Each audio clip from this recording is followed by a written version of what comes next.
Assalamualaikum warahmatullahi wabarakatuh.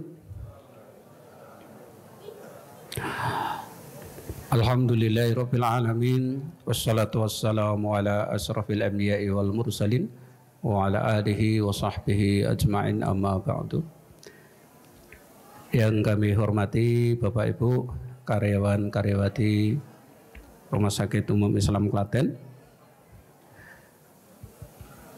Pertama, kita panjatkan puji syukur kehadirat Allah Subhanahu wa taala yang masih memberikan kesempatan kepada kita untuk hadir pada pagi hari ini mengikuti pelatihan mandatory training fikih orang sakit tahun 2024. Bapak Ibu yang kami hormati, ini adalah pelatihan wajib yang harus diikuti oleh semua karyawan, dan ini setiap tahun kita adakan. Materinya pun sama, paling nanti ada penambahan sedikit.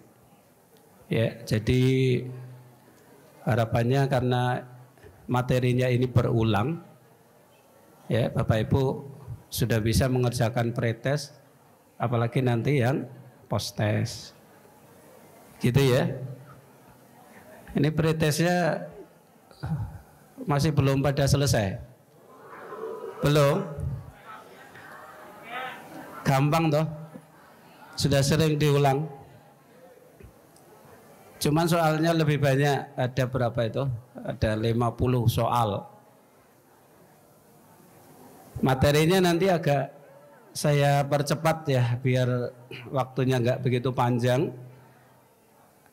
Karena nanti kalau terlalu lama ya Bapak Ibu nanti harus bekerja. Semoga nanti maksimal setengah 10 selesai. Walaupun standar pelatihan 2 jam.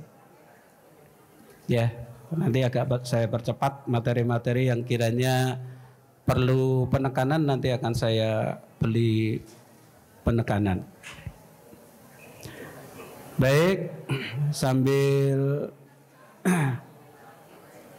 mengerjakan pretest yang belum selesai, sambil mendengarkan, tapi dikerjakan sendiri ya biar nggak rame. Nah, suaranya masih gaduh. Soalnya dibaca di dalam hati. Dibaca di dalam hati, direnungi, ya, baru kemudian diyakini, kemudian diisi. Yang dipakai nilainya post testnya nanti ya. Harapannya nanti post testnya 100 semua. Jangan sampai kebalik. Pretestnya nilainya bagus, setelah post test malah jelek. Kebalik. Berarti malah nggak dengarkan. Baik, kita mulai ya.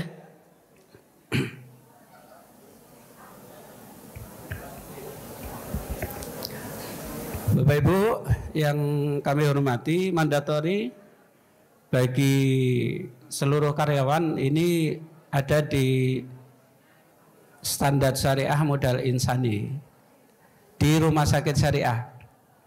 Ya, jadi kalau mau rumah sakit syariah harus mengadakan mandatory training keagamaan bagi seluruh staf.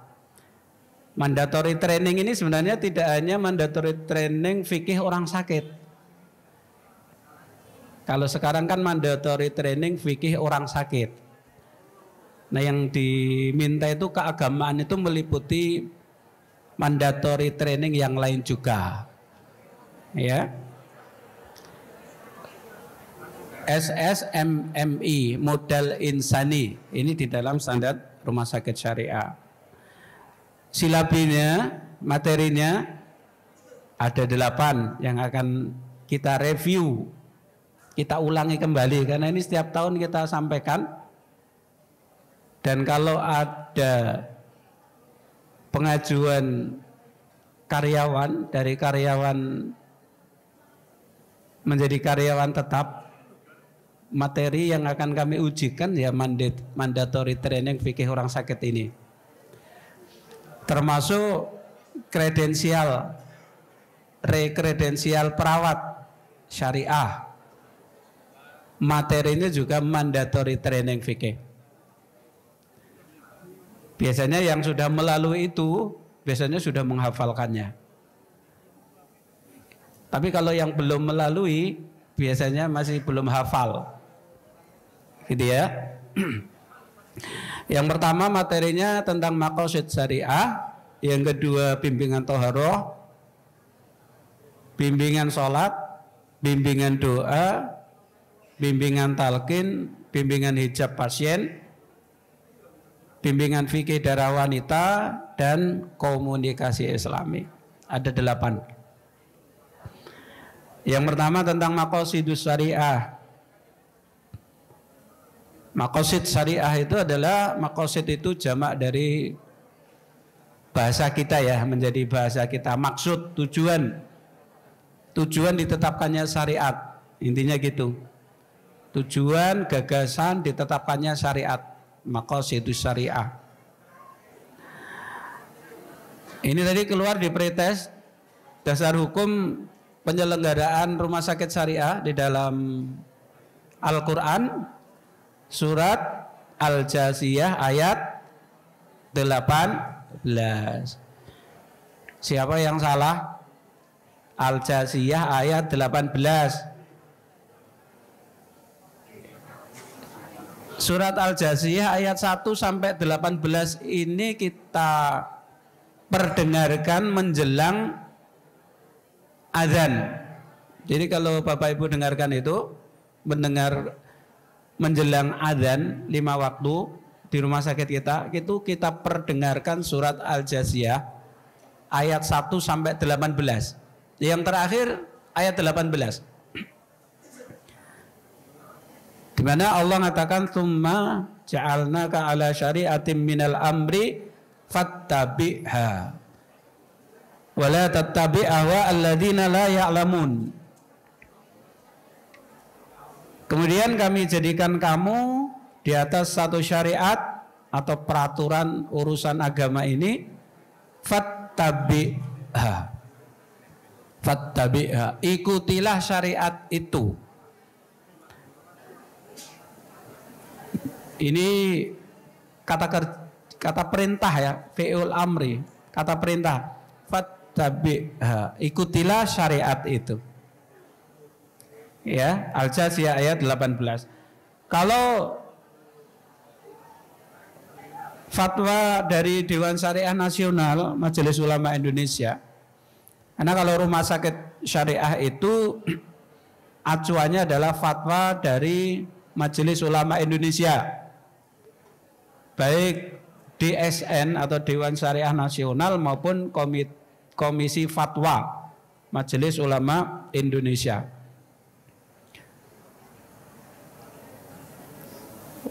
Pedoman penyelenggaraan rumah sakit syariah ada di Fatwa DSN MUI nomor 107, DSN MUI nomor 10 tahun 2016. Jadi keluar ya. Paling salah milih nomor depannya ini loh, 105, 106, 107, 108. Yang benar 107. Isinya apa fatwa ini? Download sendiri, buka Google, cari fatwa nomor ini dalam bentuk PDF. Semuanya sekarang semuanya serba mudah, ya, nggak perlu nyari di perpus, di download sudah bisa.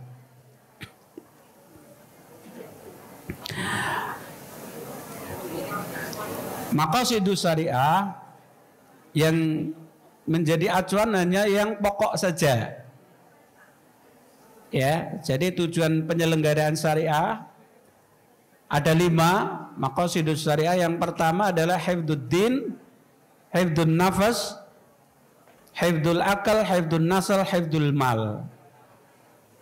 Ya, Ini saya rinci.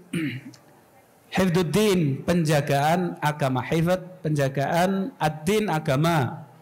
Hifdzuddin, penjagaan agama. Nanti di dalam standar syariah ada yang dimasukkan di dalam kelompok Hifdzuddin. Ada standar syariah manajemen organisasi. Ini SSMO. Ini sekretariat yang mengelola. Ada manajemen mutu PMKP, ada manajemen fasilitas PSRS, masuk umum.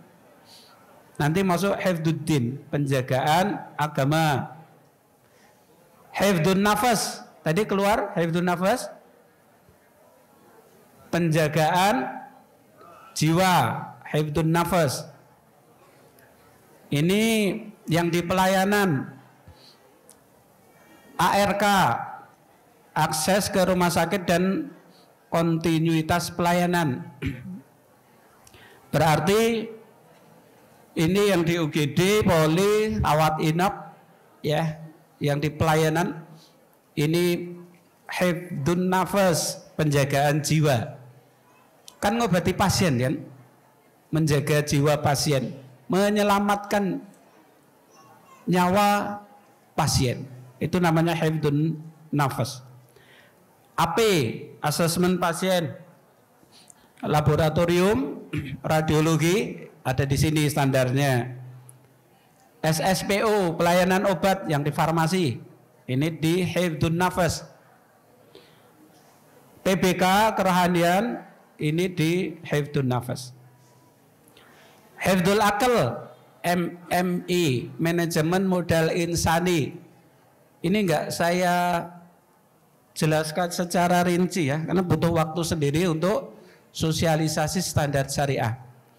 Manajemen modal insani, ini di SDM. KE, komunikasi dan edukasi, ini di humas dan pemasaran. Ini hifdzul akal. Hifdzun nasl, tadi keluar apa itu? Penjagaan keturunan. Nafas sama nasl beda.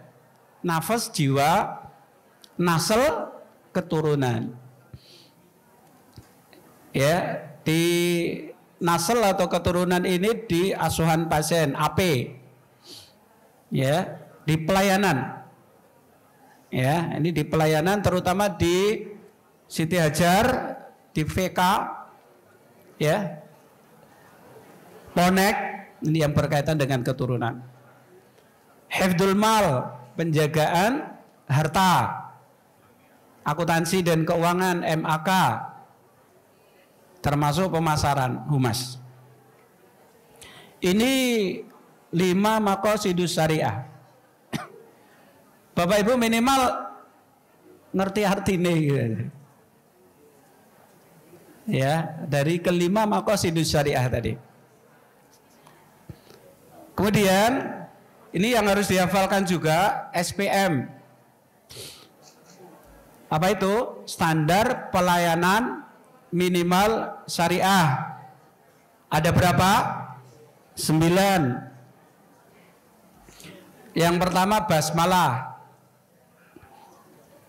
Ya, membaca basmalah saat pemberian obat dan tindakan.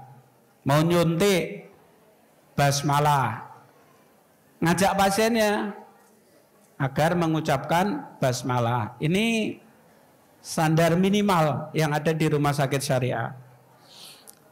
Kemudian hijab pasien.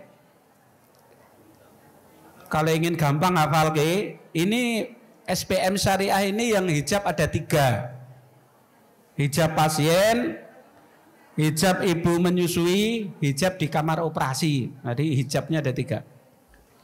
Jadi nomor 2 hijab pasien, kemudian nomor 6 hijab ibu menyusui, hijab di kamar operasi. Ini tidak harus urut ya. Kemudian mandatory training fikih. Nah ini yang kita lakukan pada pagi hari ini. Makanya ini menjadi penilaian. Kalau ini nggak kita lakukan berarti belum kita lakukan standarnya. Edukasi Islami, leaflet buku kerohanian ini yang melakukan kerohanian. EKG sesuai gender ini sudah jalan Bapak Ibu yang di pelayanan dan kita monitor dan ada rekapannya, ada laporannya, ya EKG-nya sudah sesuai gender atau belum. Kemudian operasi elektif tidak berbenturan dengan waktu sholat dan akad syariah. Akad syariah ini ada di admisi, ada di pengadaan, ada di sekretariat, ada di humas, ada di SDM, itu ada akad-akad syariah. Kemudian yang indikator mutu wajib syariah ada 3. Ya, apa? Talqin, mengingatkan waktu sholat, dan DC sesuai gender. Itu harus hafal ya, cuma 3 tok. Ya, talqin, mengingatkan waktu sholat, dan DC sesuai gender. Jangan kebalik. Tadi pertanyaan yang menjebak tadi apa? Antara DC sama EKG. Itu pertanyaannya menjebak kan? Kalau EKG masuknya apa? SPM syariah. Kalau DC masuknya wajib. DC ini pemasangan kateter itu loh, karena itu berkaitan dengan aurat kubro, aurat besar. Makanya dia masuk ke wajib. Ya, yang pertanyaan yang menjebak itu tadi. Lanjut. Yang kedua, ini saya percepat ya, sambil didengarkan. Bimbingan toharoh. Nah, ini tolong diperhatikan. Setiap saya ngetes tentang hadas, perbedaan hadas dan najis, kadang oh iya. Ketika saya menanyakan perbedaan hadas dan najis, kadang masih campur-campur gitu ya. Ini masuk hadas atau masuk najis. Hadas itu kondisi tubuh hadas. Keadaan yang terjadi pada badan atau kondisi tubuh, kondisi badan yang menghalangi seseorang untuk melakukan ibadah. Kondisi tubuh kita, itu namanya hadas. Kalau najis apa najis? Najis itu kotorannya najis. Yang terkena najis namanya mutanajis. Kotoran yang mengenai tubuh, itu namanya najis. Kalau hadas, keadaannya, kondisinya. Hadas ada 2. Apa itu? Hadas kecil sama hadas besar. Hadas kecil, segala sesuatu yang mewajibkan wudhu.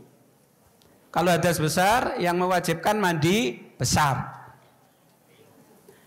Hadas kecil atau azghar, contohnya apa? Kentut, ya, buang air kecil, buang air besar, buang angin, ya.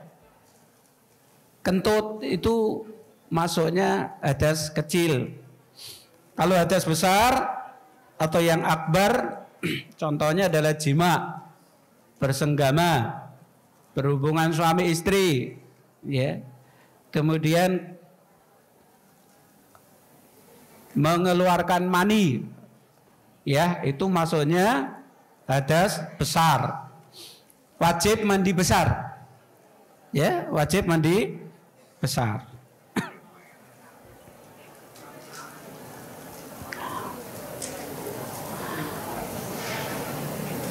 Nah, kadang misalkan yang hadas kecil ini, ya, hadas kecil, air kencing Air kencing itu termasuk hadas apa najis? Najis. Makanya tadi saya sampaikan ada yang masih istilah itu tadakhul. Ya, contohnya itu ini masuk hadas atau masuk najis. Ya. Kalau kencing itu masuk hadas atau najis? Kencing. Kencing atau buang air kecil. Kencing. Hadas apa najis? Hadas. Kalau air kencing najis. Itu dibedakan ya. Kalau air kencing kan kotorannya kan. Tapi kalau kencing perbuatannya, kondisi tubuh kita kencing, itu namanya hadas. Proses, betul. Proses, ya. Jadi dibedakan, memberikan contohnya itu yang pas. Nah kalau najis ada 3. Najis berat, mughaladhah, mutawasitoh, mukhafafah. Bapak Ibu nek ora hafal bahasa Arab, ora usah nganggo bahasa Arab. Berat, sedang, ringan, wis gitu aja ndak apa-apa. Ben keren apa gak apa-apa, ya alhamdulillah. Najis berat. Apa itu? Jilatan, air liur, anjing, babi dan turunannya, bukan keturunannya loh ya.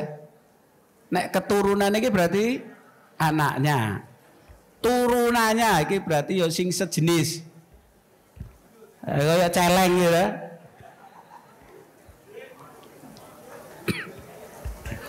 Itu mughaladhah. Cara membersihkannya dibasuh 7 kali dengan air. Salah satunya dicampur dengan tanah atau bahan kimia, sabun. Kalau yang sedang, kotoran manusia, kotoran hewan, itu sedang. Cara membersihkannya dicuci hingga hilang bau warna. Nek rasa ya ojo dirasakne. Kira-kira kalau dirasakan sudah hilang, ya sudah. Maksud dadak dijilat. Kalau mukhaffafah, najis ringan, apa? Air kencing bayi laki-laki.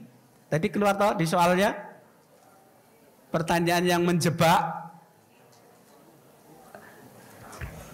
Berarti kalau air kencing bayi perempuan itu masuk kemana? Sedang. Tadi keluar toh? Itu pertanyaannya memang sengaja digawe gitu, bolak-balik ben bingung. Air kencing bayi perempuan itu maksudnya sedang. Kalau yang kecil itu air kencing bayi laki-laki. Loh Pak, hadas najis itu apa ada di sekitar kita, terutama di pelayanan? Ya tentu ada kan. Bapak Ibu kalau mengedukasi pasien, dia sedang hadas, ya, apa yang harus dia lakukan, misalkan gitu, Bapak Ibu harus tahu. Apalagi najis, ya, di pelayanan apa ada najis berat atau najis mughaladhah, jilatan air liur anjing atau babi. Ini kan tidak ada babi Pak, nggak ada anjing. Nggak ada yang dijilat anjing. Mungkin apa tidak terjadi najis mughaladhah di rumah sakit? Mungkin nggak Pak? Najis mughaladhah mungkin nggak terjadi di tempat kita? Enggak. Nggak ada yang dijilat anjing ya. Misalnya datang pasien gigit anjing, ada nggak di UGD? Ada nggak Bu? Ada ya. Pasien datang digigit anjing rabies itu. Ya kan? Anjing gila. Berarti kan kena gigitan air liur anjing. Ya kalau tadhiru syar'i, membersihkan secara syar'i, ya dia dibasuh 7 kali dengan air, kemudian salah satunya dengan sabun, itu tadhiru syar'i. Ya biar najis besarnya itu hilang. Ya, baru kemudian ditangani secara medis. Kalau yang sedang itu banyak kotoran pasien, ya BAB, BAK itu masuk ke sedang. Kalau yang ringan air kencing bayi laki-laki. Jadi nanti tolong dibedakan contohnya ya. Nah beberapa kali saya wawancara itu memberikan contoh kadang bingung ini masuk hadas atau masuk najis. Gitu ya. Lanjut. Sekarang pembagian air. Pembagian air ini masuk materi toharoh.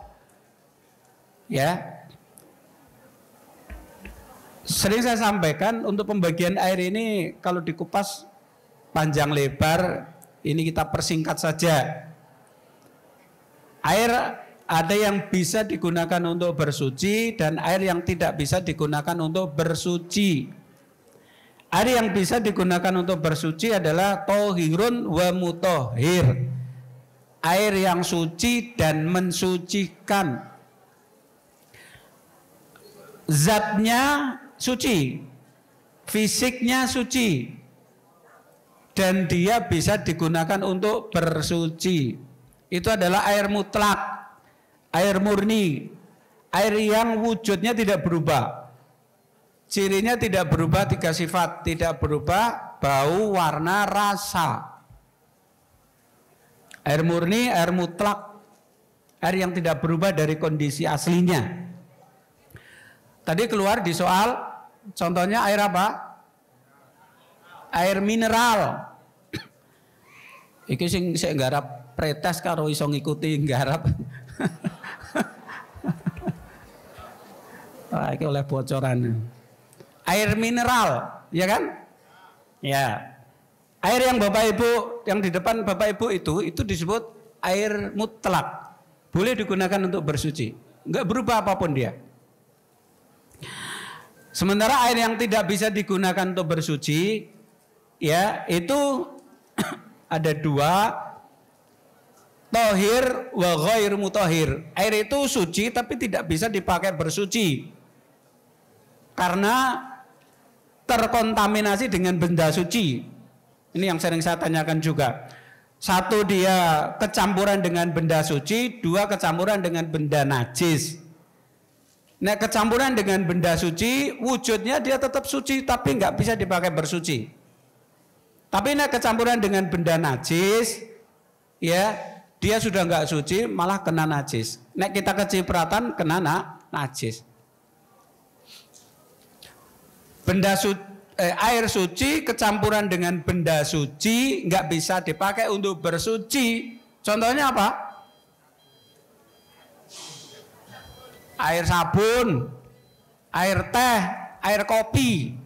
Banyak contohnya. Kadang kalau saya tanya bingung.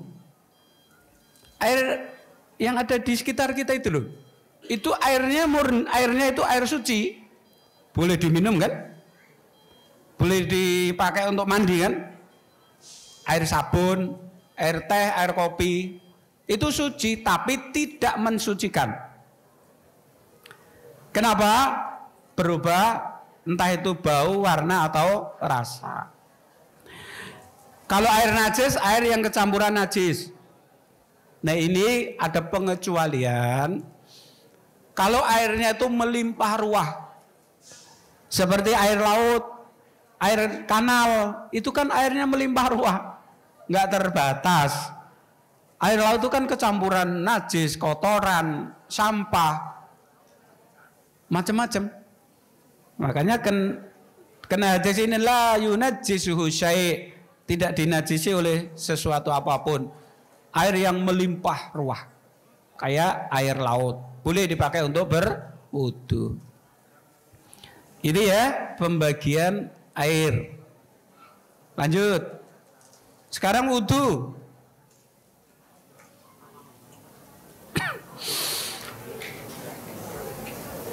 Wudu ini tidak kita praktekkan iso. Ya. Gambarnya sudah jelas ya? Kalau pasien mau wudu dan dia memungkinkan untuk wudu, kan nanti dari asesmen spiritual di UGD, di Poli, kemampuan toharoh pasiennya bagaimana? Dikaji. Saya titip ya Bapak Ibu yang di pelayanan, pengkajian spiritualnya yang benar, sesuai kondisi pasien. Kalau dari depan, oh ini toharohnya dengan tayamum, dipilih tayamum. Karena nanti dirawat inap akan ditindaklanjuti, benar nggak dia tayamum. Kalau dia tayamum perlu pembimbingan, nanti ditindaklanjuti oleh kerohanian. Gitu ya. Kalau dari UGD pengkajiannya salah, nanti dari ke belakang pun juga loss ya. Terutama nanti yang di pendampingan ibadah kerohanian nanti tidak dilakukan. Kalau pasien wudu dengan spray, nanti dibantu dengan alat bantu spray itu, yang penting dijaga airnya. Prinsipnya air yang sedikit yang di dalam spray tidak boleh apa? Berubah bau, warna dan rasa. Kalau mau dipakai pasien diganti airnya, udah gitu aja. Jangan sampai airnya di situ lama ya sampai lumutan sehingga berubah warnanya, berubah baunya. Nanti nggak sah untuk wudu. Kalau ada pasien mau pakai diganti aja airnya.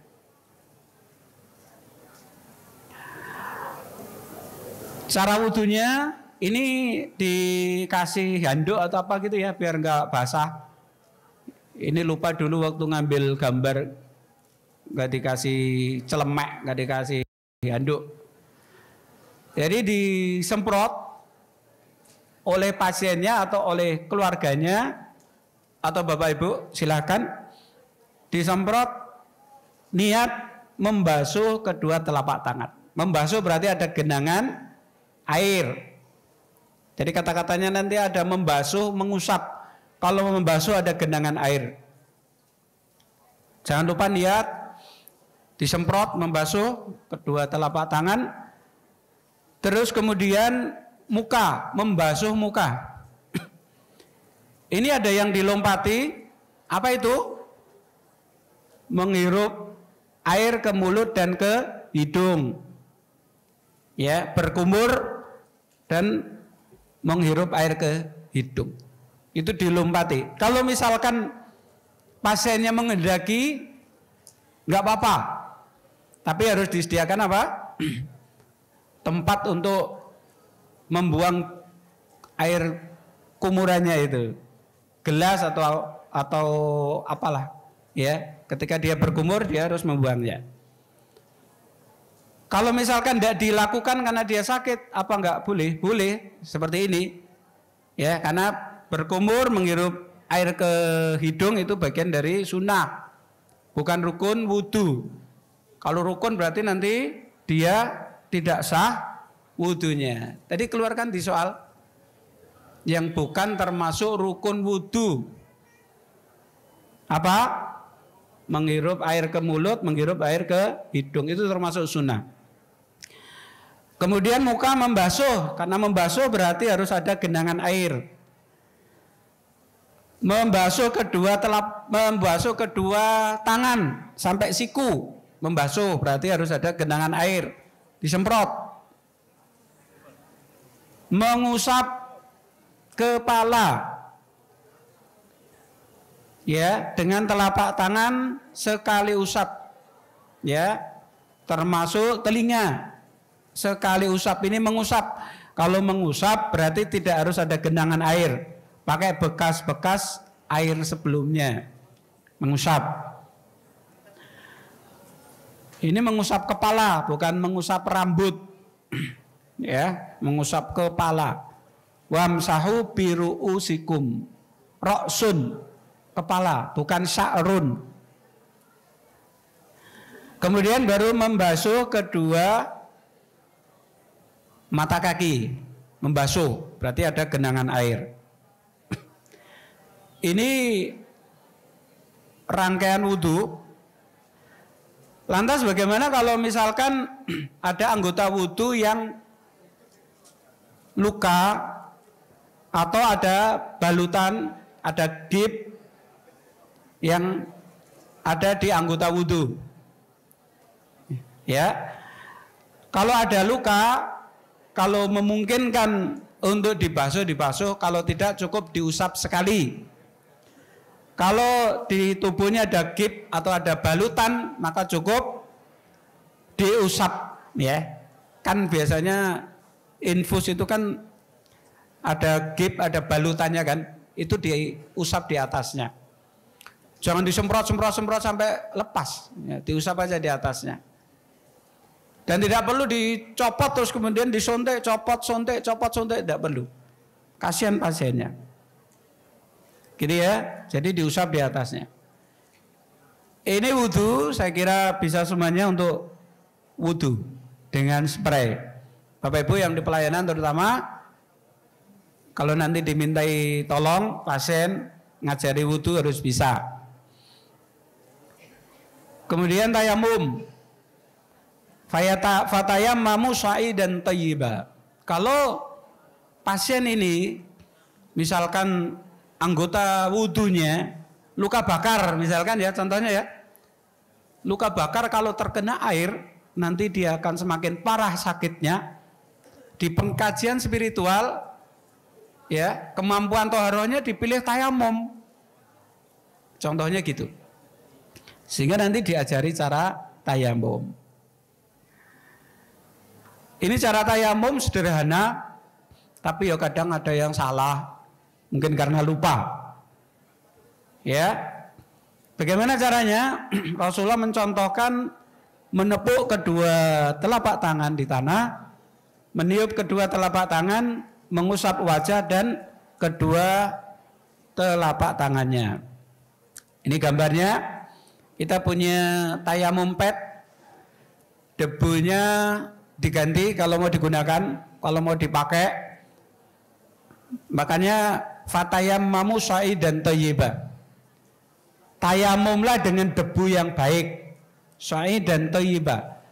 Debu yang baik itu debu yang bersih, yang suci, itu thayyiba. Tidak menimbulkan penyakit, itu thayyiba. Makanya debu tayamum sekali pakai, biar nggak nulari pasien yang lainnya.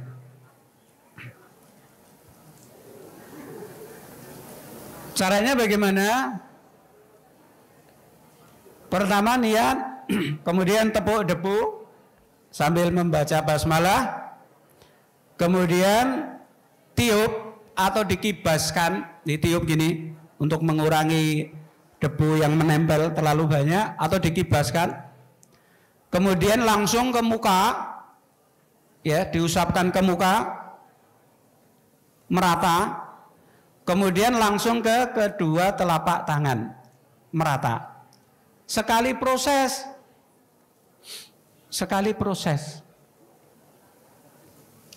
Karena kalau saya wawancara itu kadang masih keliru. Jadi tepuk, tiup, tepuk lagi muka, tepuk lagi kedua telapak tangan. Berarti kan tidak mendengarkan toh waktu mandatory.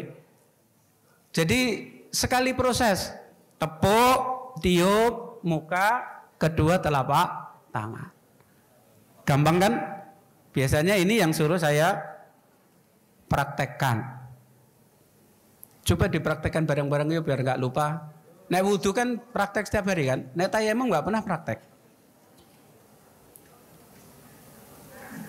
Boleh punggung temennya sendiri-sendiri, dianggap di situ banyak debunya, ditepuk. Temennya ben ra ngantuk. Ya. Ayo kita mulai. 1, 2, 3. Tepuk, tiup, muka, kedua telapak tangan. Lagi sambil saya lihat yang ibu-ibu dulu. 1, 2, 3.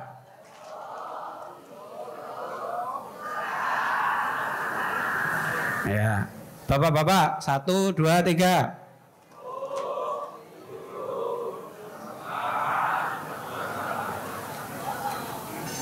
Nah, Ada yang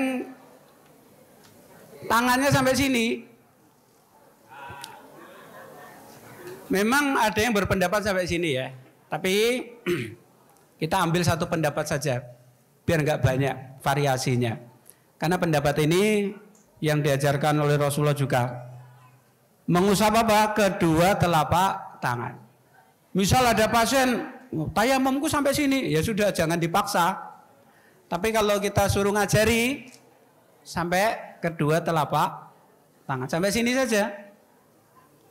Biar seragam, ya SPO-nya biar jelas. Ayo lagi bapak-bapak, karena ada yang salah. 1, 2, 3. Ya, gitu ya. Besok kalau dites bisa ya. Itu tayamum. Penting loh, harus bisa loh tayamum. Bapak Ibu kalau umroh, ya. Nanti akan mempraktekkan tayamum. Ini tata laksananya sudah saya sampaikan. Dan di pelayanan tayamumnya harus pakai tayamum pad ya. Jangan dibiarkan pasien tayamum dengan sekitar, dengan bantal atau dengan apa itu namanya bed atau dengan tembok. Karena kita di lingkungan rumah sakit. Ya, satu kita nggak ngerti di situ ada debunya apa tidak, karena kan dibersihkan setiap hari oleh cleaning. 2, dia aman dari inos, penyakit apa tidak. Ya, fatayammamu sha'idan thayyiba, maka disediakan debu tayamum. Gitu ya. Lanjut. Kalau pasien yang menggunakan kateter, cara bersucinya bagaimana? Tadi keluarkan di soal. Kalau memungkinkan bersihkan tubuh yang terkena najis, terutama di ujung kateter.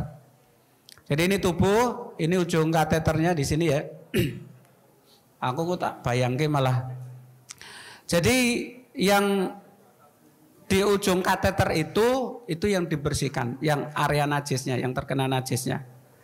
Kemudian kalau memungkinkan, ya tempat kantong untuk nampung urin itu dikuras, kalau memungkinkan, dikuras.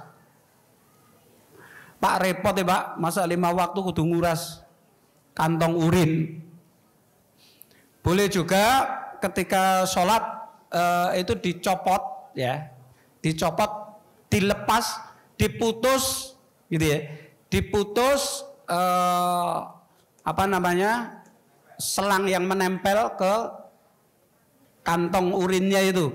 Jadi diputus saluran najisnya itu loh maksud saya. Itu boleh. Daripada ngurasi kantong bagnya itu loh, kantong urinnya.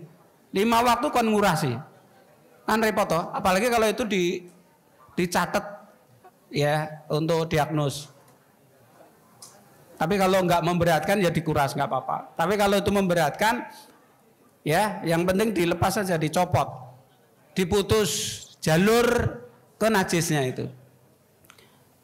Waktu saya di ICU itu bisa Pak, ini dicopot aja, di tali. Intinya dia biar terputus dari jalur najisnya ini gitu. Terus kemudian area tubuh yang terkena najis itu dibersihkan. Itu kateter. Ada juga yang colostomy bag, ya, stoma bag. Ini yang nggak bisa BAB ya. Ini dibersihkan di sekitarnya, kemudian diganti dengan bag yang baru. Ini bagnya nggak mahal toh? Mahal enggak? Mahal nggak Bu? Enggak ya? Jadi 5 waktu diganti bagnya. Sekitarnya dibersihkan, terus kemudian diganti. Pasiennya juga nggak banyak kan? Mahal Pak? Yus, kalau seperti ini pasiennya suruh sholat jamak. Kan ada solusi kan? Sholat jamak duhur dengan asar, backnya diganti. Maghrib dengan isya, backnya diganti. Kan sudah ada keringanan kan di situ. Daripada duhur, backnya diganti. Asar, backnya diganti. Maghrib diganti. Mending karena dia kondisinya kesulitan menjalankan sholat.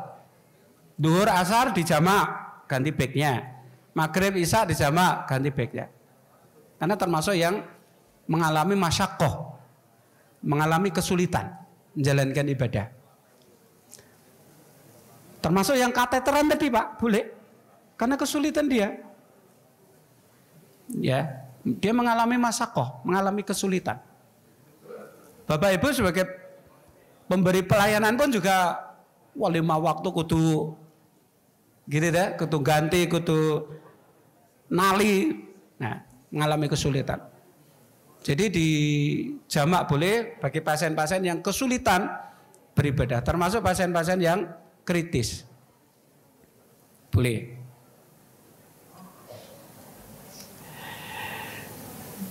Mandi besar. Kira-kira ada nggak pasien yang mengalami hadas besar? Ada nggak? Yono toh Pak? Ibu-ibu biasanya misalkan bersih dari haid, itu kan berarti harus mandi besar. Bapak-bapak misalnya loro-loro ngimpi, ada nggak? Ada, masa ora ono. Atau laboratorium punya program apa itu? Ingin anak itu loh. Nah, ya ingin anak itu kan sengaja itu kan juga harus mandi besar. Kalau ingin anak kan sehat, dia harus mandi besar. Tapi kalau ada pasien yang sakit, iya kan, misalnya demam gitu, kemudian dia mimpi, dia harus mandi besar kalau ingin sholat, padahal dia demam. Kalau dia nanti mandi besar, ndrodok, gak kuat ya. Nah, itu mandi besarnya diganti dengan apa? Tadi keluar tayamum. Mandi besarnya diganti dengan tayamum, bukan diganti dengan wudhu. Ini yang salah ya. Diganti dengan tayamum. Tapi kemudian setelah nanti sembuh, dia harus mandi besar. Ini tata cara mandi besar. Niat mencuci kedua telapak tangan 3 kali. Jadi tangan kita itu dibersihkan dulu di luar. Wudhu dulu sempurna, kecuali kaki diakhirkan. Kepalanya digosok-gosok ben ra kaget. Karena mandi besar kan gebyur-gebyur gitu toh. Gosok-gosok ben ra kaget. Syariat seperti itu ya, tujuannya ada hikmahnya ya, salah satunya kalau secara medis ben gak kaget. Kemudian mengguyur kepala 3 kali secara merata, menggusur seluruh tubuh ya. Dan tentunya niat ini yang membedakan mandi besar dengan mandi biasa. Wajib niat, jangan sampai mandi besar gak ada niatnya ya, langsung gebyur. Wah, itu namanya enggak mandi besar, itu mandi biasa. Jangan samakan mandi besar dengan mandi keramas. Beda. Kalau Bapak Ibu cuma mandi keramas, itu mandi biasa. Belum tentu ngangkat hadas besar. Kalau mandi besar harus niatnya niat mandi besar. Ya, kemudian lakukan urutannya ini. Ya. Yang wajib apa toh ini? Yang wajib ya mengguyur seluruh tubuh. Ya, kalau yang lain ini sunnah. Pokoknya niat guyur seluruh tubuh, semuanya harus kena. Nah, terutama niatnya itu. Jangan sampai aku mandi keramas. Mandi keramas ya niat mandi besar apa tidak? Ya. Yang membedakan ibadah dengan adah itu adalah niat. Lanjut. Sholat jam 9. Sholat ya. Kalau pasien tidak bisa mandiri, sholatnya dengan berdiri, sholatnya bisa dilakukan dengan apa? Pertama duduk di atas kursi, ya kan? Kalau duduk di kursi tidak bisa, bisa dengan duduk iftirosh, atau duduk bersila, atau duduk kaki selonjor. Ya, duduk iftirosh itu Rabbi firli, atau tasyahud awal itu duduk iftirosh. Bisa juga duduk bersila, bisa juga kaki ini selonjor menghadap ke kiblat. Ini gerakannya yang membedakan apa ini? Gerakan rukuk dengan gerakan sujud. Rukuk membungkuk semampunya, sujud membungkuk lebih rendah daripada rukuk. Tadi keluar kan? Jangan sama antara rukuk dengan sujud. Demikian juga di duduk iftirosh ini, ya, ini rukuknya membungkuk semampunya, sujudnya bisa sempurna kalau enggak memberatkan, atau membungkuk lebih rendah daripada rukuk. Dan konsentrasi. Kenapa konsentrasi? Aku nek lali piye? Karena ini posisinya tidak normal. Kadang sok lali, sok lupa. Ini saya di posisi apa? Lupa. Makanya harus konsentrasi. Kemudian kalau tidak bisa duduk, iftiroshi, miring, tidur miring, menghadap kiblat.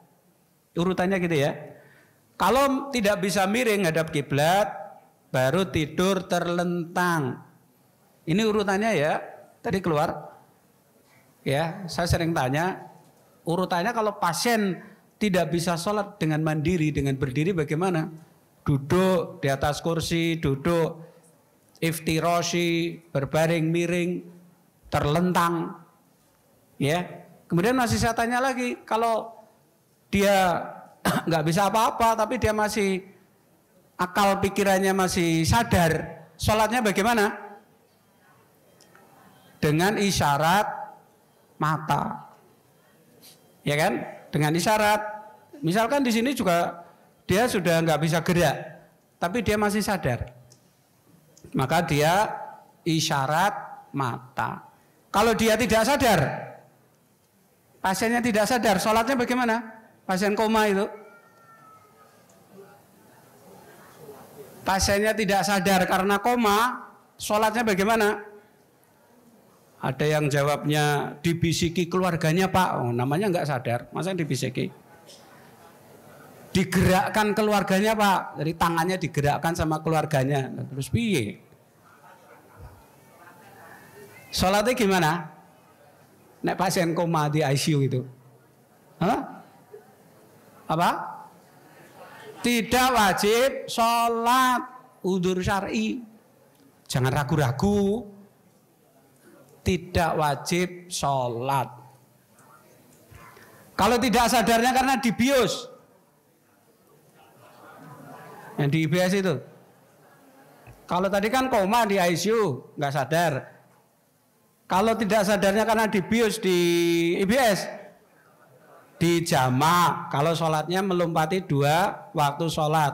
Lah nek melompati sampai 4 waktu sholat, kodok. Tadi keluar kan? Duhur, asar, maghrib, isya 4. Sadare jam 8 bengi. Ya, jamak kan 2 rakaat, 2 sholat ya. Kalau sampai 4 sholat, itu namanya apa? Diqodho, disaur. Ya, tapi kalau koma sadar, tidak sadar karena pasiennya itu koma, ya, maka tidak wajib sholat. Udzur syar'i. Sholat jamak ada berapa? Ada 2, jamak takdim dan jamak takhir. Ini sering saya tanyakan ya. Yang bisa dijamak itu sholat apa? Duhur, asar, maghrib, isya. Kapan kita sholat jamak takdim? Kapan kita sholat jamak takhir? Kadang bingung jawabnya. Kita sholat jamak takdim itu kalau misalnya operasi ya, kalau jam operasinya itu sudah masuk waktu sholat pertama. Ya, jadi misalnya operasinya jam 1, berarti kan sudah masuk waktu duhur kan? Berarti kita sholat jamak takdim. Kapan kita sholat jamak takhir? Kalau belum masuk waktu sholat pertama, misalnya operasi jam 11, ya, jam 11 belum masuk waktu duhur, ya sudah nanti sholatnya misalnya selesai jam 4, berarti kita sholatnya di sholat asar, namanya jamak takhir. Kalau jamak takhir duhur dengan asar, itu asar dulu baru duhur atau duhur dulu baru asar? Duhur dulu baru asar atau asar baru duhur? Sesuai urutannya. Kadang dibolak-balik jadi bingung. Sesuai urutannya walaupun dia di jamak takhir, pelaksanaannya diakhirkan di waktu asar, tapi urutannya sesuai urutan. Duhur baru asar dilaksanakan di waktu asar, gitu ya. Nah, kadang kalau saya tanya itu berkembang pertanyaannya. Orang sakit boleh menjamak sholatnya kalau itu memberatkan. Terutama sakit-sakit yang berat itu ya. Boleh. Kayak pasien HD. Ya, itu diarahkan untuk jamak. Ini sholat bagi petugas yang menangani pasien COVID. Ini kita lompati. Sekarang yang baru, sholat jenazah. Ini tambahan materi. Tadi keluar di pretest. Ini keutamaan sholat jenazah. Ini kita sampaikan kadang, terutama bapak-bapak gitu. Ini arek takziah bingung, golek sing imam iku sapa?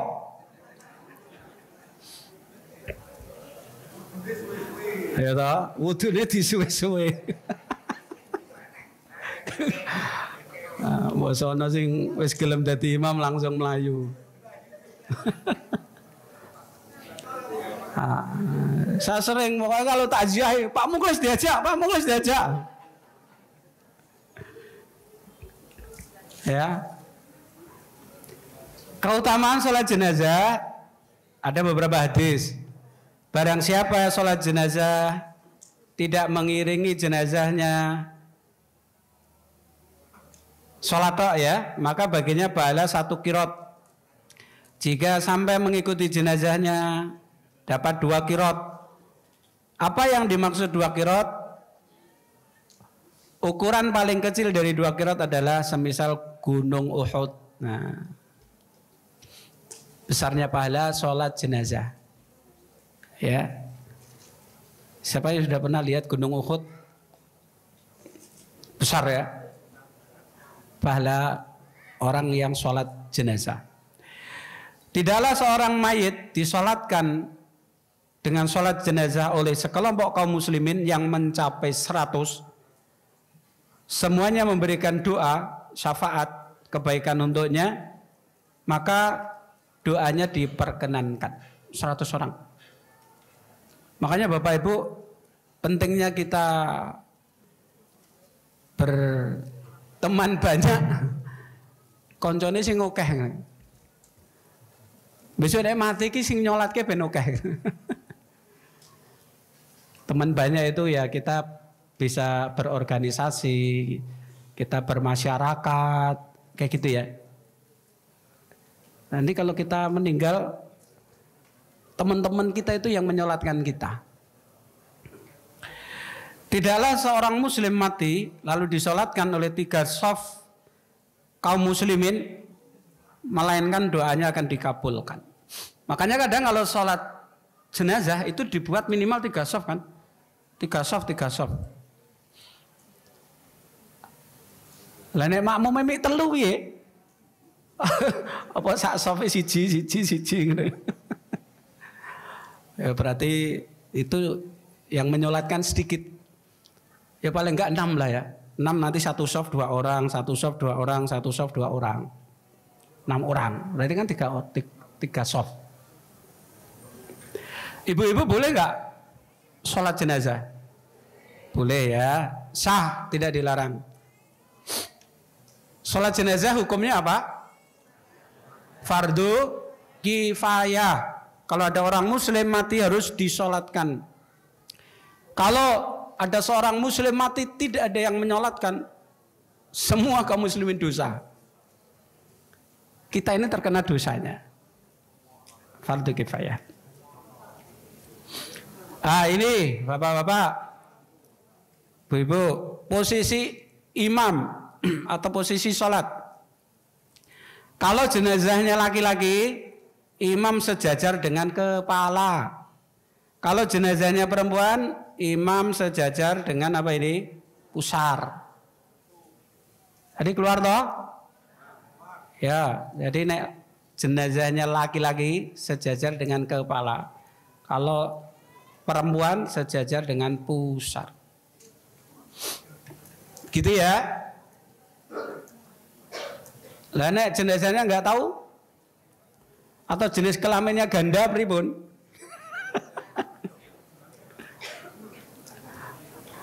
Meragukan. Yang dominan mana gitu aja, jangan dibuat repot. Caranya bagaimana? Satu, ya, niat takbir pertama apa? Baca Al-Fatihah. Takbir kedua membaca salawat. Takbir ketiga membaca doa. Takbir keempat diam sejenak salam. Takbir keempat ini ada yang baca doa, ya, tapi yang kuat itu diam sejenak terus salam. Tidak ada rukuk sujud. Ke sholat jenazah. Saking khusyuke nganggo rukuk, nganggo sujud.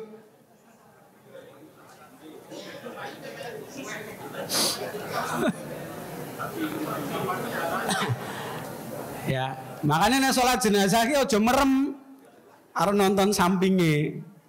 Anggo merem ora sadar rukuk sujud. Kan pernah tahu tuh viral sholat Id. Sholat Id itu kan takbir 7 kali kayak gitu tuh, terus 5 kali ya kan? Nah, karena yang sholat itu merem, takbir kedua langsung rukuk, sujud, sementara jamaah yang lain tetap takbir gini. Karena dia sholatnya merem, nggak lihat sekitar. Karena sholat jenazah nih rong kulino aja merem. Nah, takbir pertama, bar takbir pertama terus rukuk, habis itu terus i'tidal. Jadi tadi keluar kan? Pertama baca Al-Fatihah, yang kedua baca sholawat. Sholawatnya yang panjang sholawat Ibrahimiyah, tahiyatul akhir itu loh. Gak apal Pak, lah masa ora apal to ya? Sholawat sing paling pendek sallallahu alaihi wasallam. Kayak sholawat. Doa mayit. Doa mayit siapa yang hafal?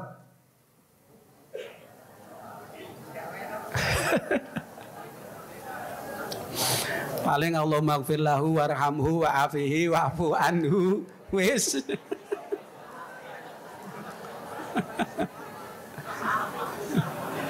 Wis sah Pak, ya memang sah.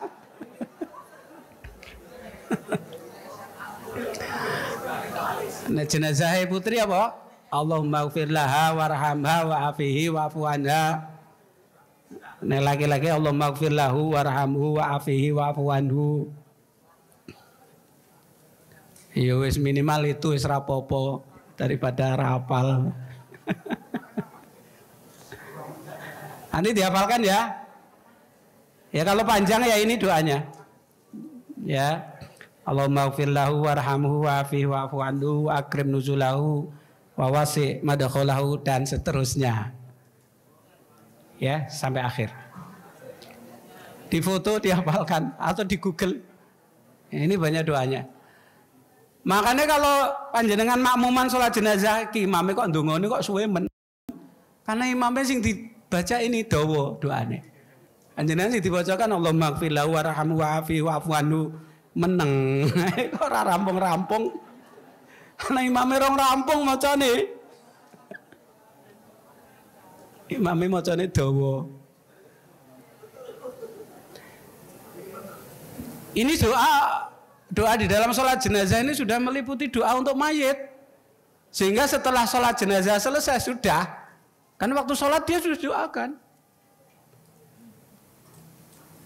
Kadang kan masih ngeramarem toh Pak.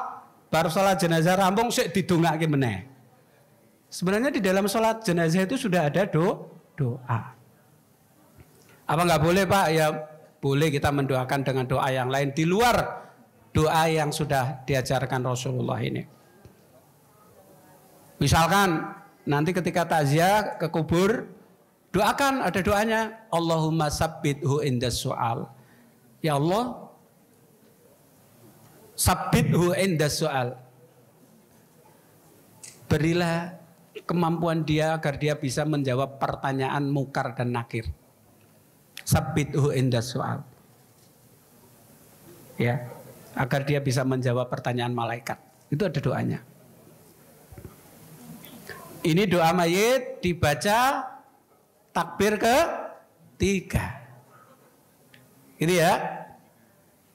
Ini jangan kebalik. Ada yang kebalik sholawat dulu baru Fatihah. Ya.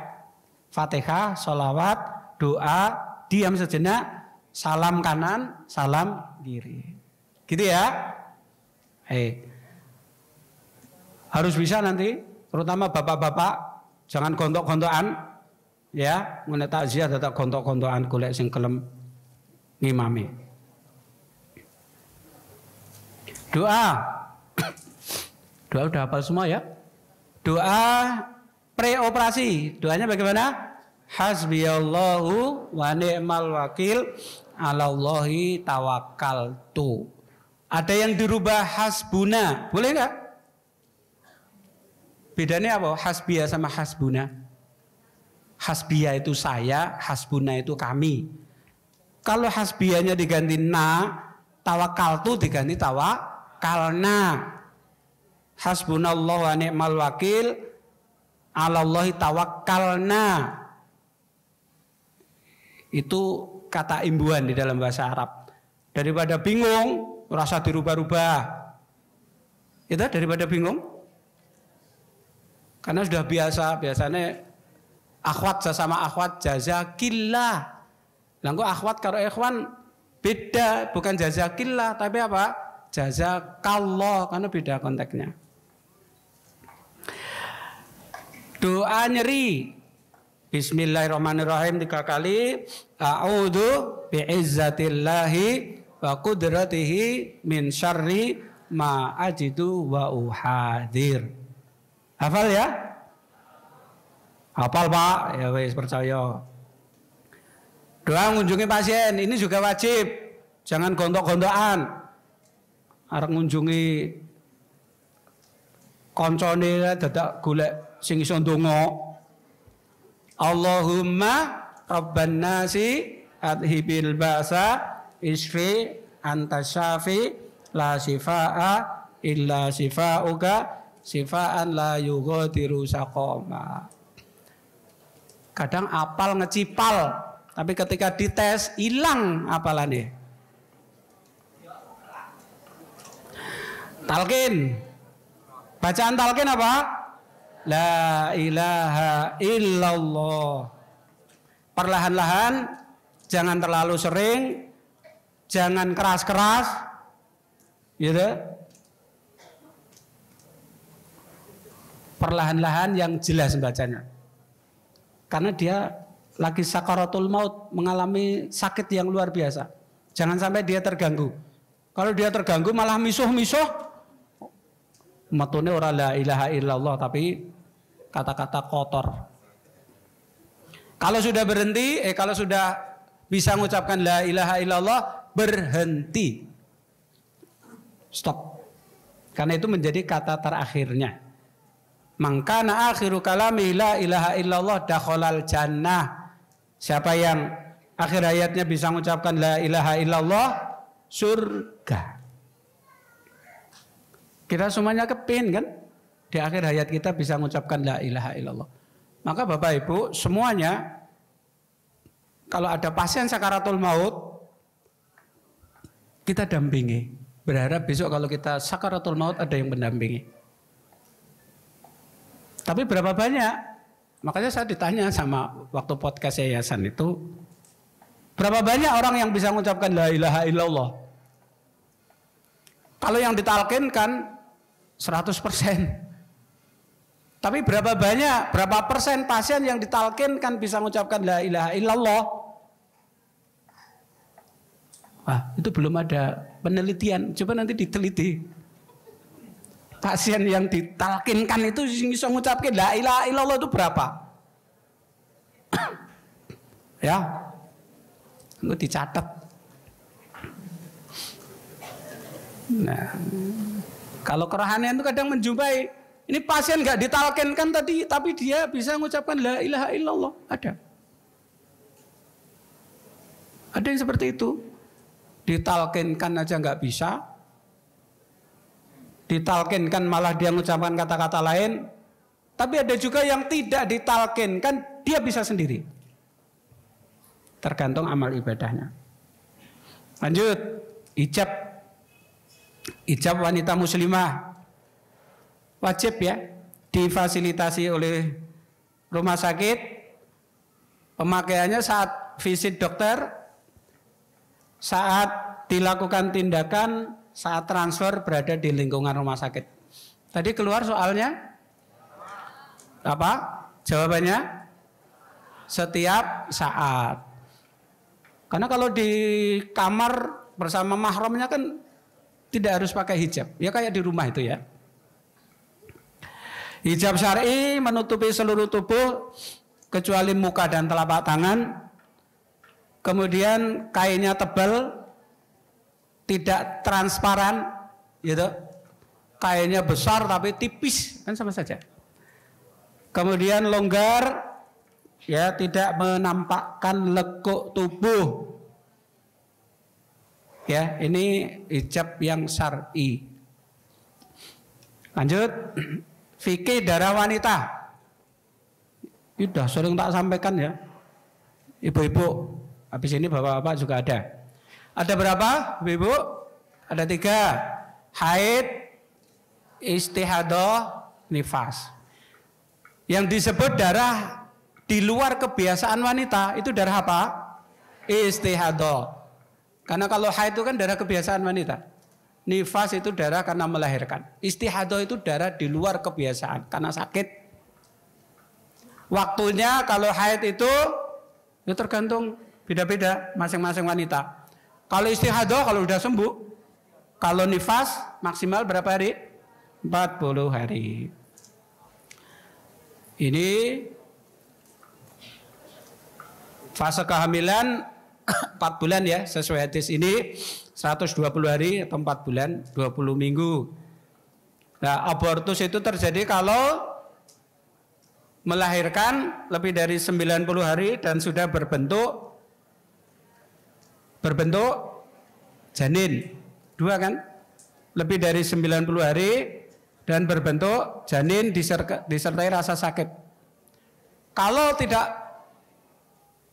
terpenuhi 3 itu, maka itu bukan termasuk nifas. Berarti hukumnya bukan hukum nifas. Berarti maksudnya apa? Istihadah. Misalnya kurang dari 90 hari atau tidak membentuk janin atau tidak disertai sakit misalnya, maka itu istihadah. Hukumnya hukum istihadah. Wanitanya disebut mustahadah. Tapi kalau lebih dari 90 hari berbentuk janin, ya, maka itu disebut nifas. Perlakuannya adalah wanita nifas. Karena hukumnya berbeda. Kalau nifas sama seperti wanita haid. Apa yang diharamkan? Tidak boleh sholat, tidak boleh puasa, tawaf, termasuk jima. Yang boleh baca Al-Quran, zikir, baca buku-buku agama, mendengarkan murotal, cengkrama dengan suami boleh, asal tidak jima.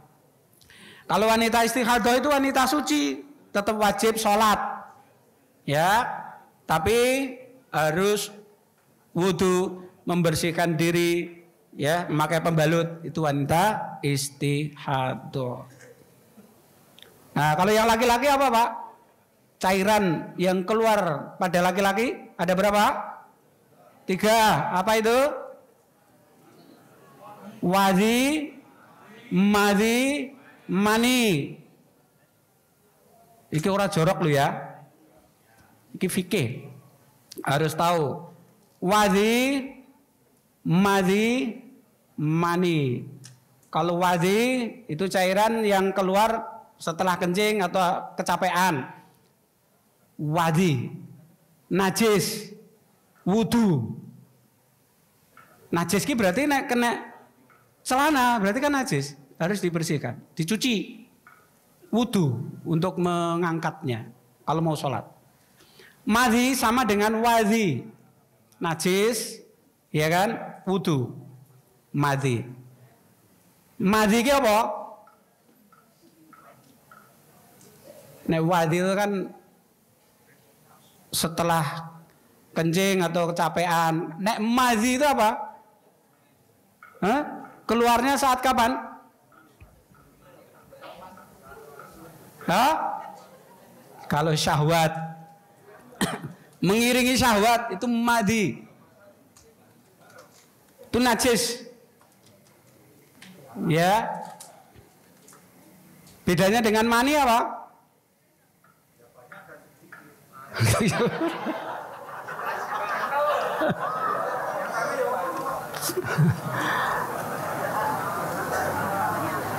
Kalau mani itu kan mimma indafik, yang terpancar. Itu mani. Ya, yang terpancar disertai dorongan yang kuat. Nah, itu mani. Wis do ngalami toh? Surasa didefinisikan wis ngerti. Tapi nek mani itu enggak ada dorongan, tapi disertai syahwat. Pengantarnya mani. Pengantarnya mani itu madhi, itu najis. Wudu. Jadi kalau bapak-bapak iki syahwat kok metu, itu madhi apa mani? Madhi. Itu najis, dicuci. Wudu. Tapi kok sampai kok terus disertai dorongan. Apa, Pak? Mancur. Itu mani. Nek mani itu hukumnya sebenarnya dia suci. Tapi apa? Mandi besar. Tapi karena kotor dia dibersihkan. Dibersihkan terus mandi besar. Itu mani. Jangan keliru loh ya bedanya. Ini hukumnya sudah saya sampaikan. Ini dalil terkait Ali bin Abi Thalib termasuk orang yang sering keluar madhi tapi malu menyampaikan kepada Rasulullah, mengutus salah seorang sahabat bertanya kepada Rasulullah, cucilah kemaluannya kemudian berwudu. Ini madhi. Kalau ibu-ibu itu ada madhi nggak? Nuhun sewu. Ada nggak? Ya ada toh ya, bapak-bapak, ibu-ibu sama toh? Sama toh Pak? Sama.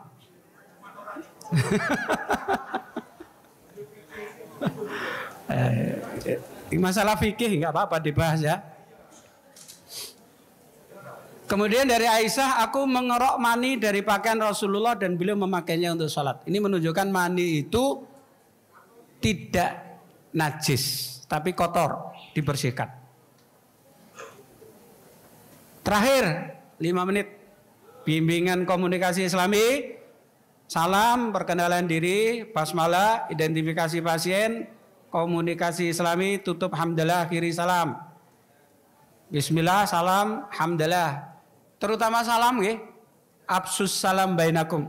Sebarkan salam. Coba Bapak Ibu karyawan rumah sakit, kita biasakan salam. Assalamualaikum. Dah. Orang rampung ya.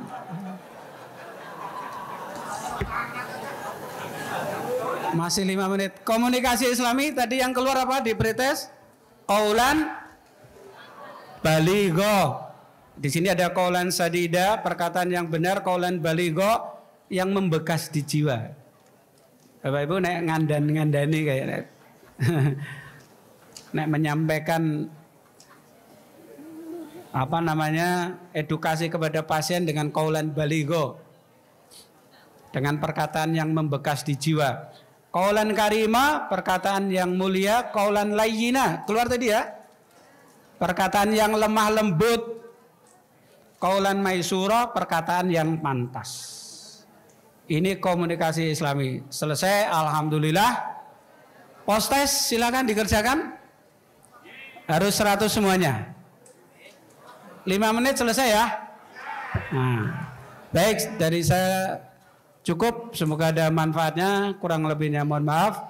Subhanakallahumma bihamdika asyhadu an la ilaha illa anta asyhadu an la ilaha illa anta. Assalamualaikum warahmatullahi wabarakatuh.